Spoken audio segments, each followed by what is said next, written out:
தினமும் காலையில் நாம் அருந்தும் தேநீர். ஆம் உறவுகளே, இத்தேநீர் கோப்பையை காலையில் எமது கைகளுக்கு வருவதற்கு காரணமாக எமது தேயிலை தோட்ட உறவுகளின் கவலைக்கிடமான பதிவுதான் இது.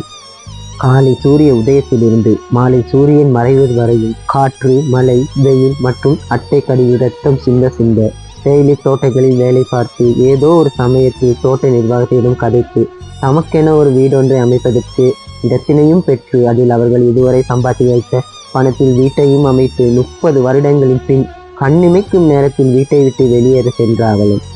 ஆம் உறவுகளே, கடந்த 2 வாரங்களாக சமூக வலைத்தளங்களில் பெரிதும் பேசும் பொருளாக பேசப்பட்ட ராகலை போலீஸ் பிரிவிற்கு உட்பட்ட செண்டேநாட் தோட்டத்தில் வசித்து வந்த 6 குடும்பங்களை நீதிமன்ற பிஸ்கல் ஓர்டரினால் வீடுகளை விட்டு வெளியேற்றப்பட்ட சம்பவம் தான் அது.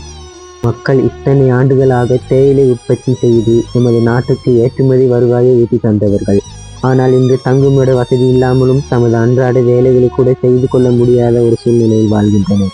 அரசினால் மீண்டும் இந்த வீடுகள் பாதிக்கப்பட்டவர்களுக்கு வழங்க முடிந்த போதும் அரசும் மௌனம் காக்கிறது. எனவே இது அரசுக்கு எதிரான பதிவு இல்லை, இவ்வரசையே நம்பி வாக்களித்த பாதிக்கப்பட்ட மக்களின் நிலைமை. சுமாராக இம்மாதம் 10ஆம் தேதி முதல் 14 நாட்கள் இவர்கள் தங்குவதற்கு இடமின்றி பரிதவிக்கும் நிலை ஏற்பட்டுள்ளது. இவ்வாறான நிலைமை இனிமேலும் யாருக்கும் வரக்கூடாது. எமது சேனலை சப்ஸ்கிரைப் செய்து இந்த காணொலியை மற்றவர்களுக்கு பகிர்வதன் மூலம் இவர்களின் பிரச்சனையை உரிய நபர்களுக்கு சென்றடைந்து பாதிக்கப்பட்டவர்களுக்கு நன்மை கிடைப்பதற்கு உறுதுணையாக இருக்கும்.